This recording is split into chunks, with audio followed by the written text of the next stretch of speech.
It's your boy DJ Akademiks, and now the fatherless coons of Chiraq, they lack motivation, they lack direction, and they just lack overall education.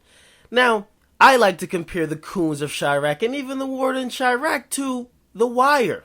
I like to compare it to characters in The Wire because there was a lot of fuckery that was going on in The Wire. I love that show, but at least it was a good written show, but there's a lot of fuckery going on. However, I will say this. There's a couple of differences between The Wire and the coons of Chiraq. The fuckery that they're doing, right? Number one, in The Wire, it was centered around this drug trade. That's why people were killing each other. There were millions of dollars that were making per day, apparently or allegedly, within Baltimore. So that's why it created this whole city and created this whole wave of violence. Now, the coons of Chiraq.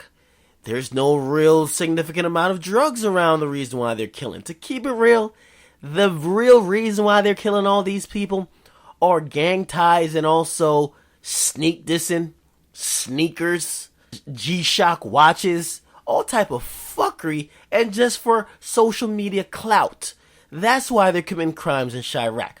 That's why they're a bunch of coons. Now, usually, and this is another difference right here, in The Wire, there are clearly strict rules, or at least moral rules that, you know, certain things are off limits. Even if you're one of those niggas that's just muscling, your real only job is to bust off. You know there's some type of rules. Remember Stringer, who greenlighted somebody getting shot on Sunday, and then my man Avon was like, no, that's not how you do it. You can't greenlight somebody to get shot. On a Sunday, it goes against all codes that gangsters live by. I've always said, though, that this whole gangster code, the hood code, doesn't exist really. Because, I will say, The Wire, that's a movie. That's why it exists within a movie. Or that's why I'm even talking about in the movie. In real life, these fucking savages, the people that don't have enough, they don't have an upstanding moral character to actually obey the law, why the fuck would they obey the hood laws? Oh, make no sense. But, you would expect the fatherless coons, the last people they would be killing are the pregnant single mothers of Chiraq. You're right? We would think that would be the last group of people they're killing. But no. No. This is fucking Chiraq. There's no fucking rules other than protect your neck and don't sneak this. Now, Jasmine Curry, she's actually a 25-year-old pregnant mother, and this is where it throws me for a loop. Of 5. A pregnant 25-year-old mother of 5. So she got 5 kids and she's pregnant.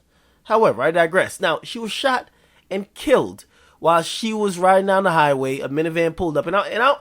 It's only happening within Chiraq.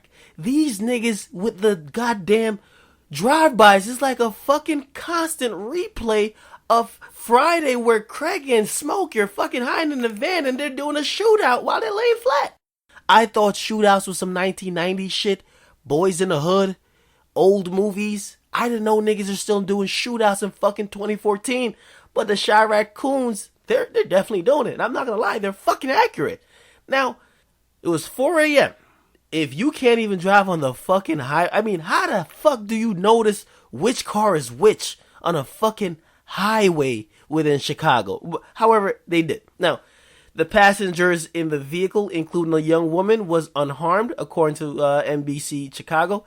And now, police, they claim they're looking for some male passenger who was in the vehicle with the woman that died, who I told you her name is Jasmine Curry, and the other woman, but the other person in the car fled and has not returned. Now, maybe he fled because he was the intended target. Maybe he fled because I'm the only one, or I'm one of 2 that survived. I'm the fuck on out of here. But, hear this. She was shot in the head, and the police say they do not believe this is some random shit. So this is again retaliation for retaliation for retaliation for retaliation. So you know what ends up happening? The older people die out and they just keep getting younger and younger because now you're like 9 and now you got to retaliate for your 18-year-old brother that just died. So you got to now go kill somebody else, and then their little brother is now 7 and he has to continue the cycle of coonery. Now, her family did share some type of insight into why this shooting happened, and they said, listen, We believe that she was targeted because her little brother was murdered last year within the same area. And this is the father of Jasmine Curry and the little brother that got murdered speaking. He said, my son was shot actually around the same area, about 7 blocks from where Jasmine Curry got shot. He was also shot in the head, also after midnight at 1 a.m., which I'm wondering, what the fuck is everybody doing out after midnight? It's fucking Chiraq. Curfew is street lights being on, if there even are street lights.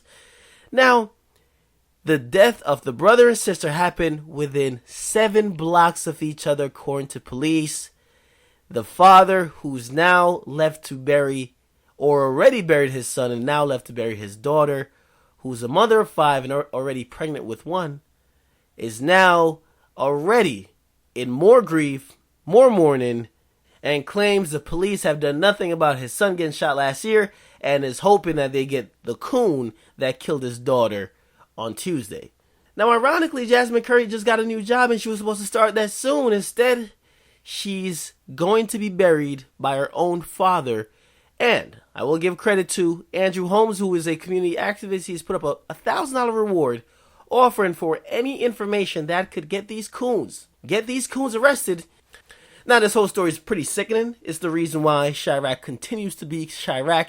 It's a bunch of fucking coons killing anybody, racking up body counts, thinking they're going to get on a GTA 9 Chiraq killing spree. Hopefully they're going to unlock the Rhino tank or some shit.